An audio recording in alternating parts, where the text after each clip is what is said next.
হলো গাছ কাটা বন্ধ করতে হবে। আচ্ছা, গাছ বন্ধ কেটে যা অবসবাসযোগ্য একটা শহর বানায় তারপর বলবে যে আমরা তো 3 লাখ গাছ লাগাবো। কবে লাগাবো? হ্যাঁ, কবে লাগাবে? একটাও তো দেখতেছি না লাগাইছে।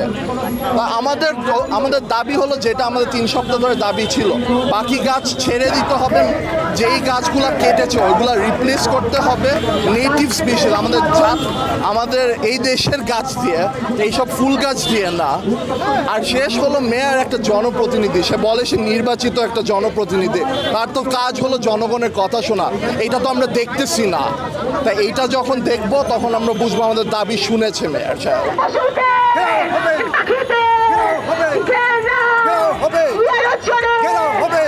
বহাল রাখবো। আমরা গাছেদের জন্য দাঁড়িয়েছি, আমরা যতটা সম্ভব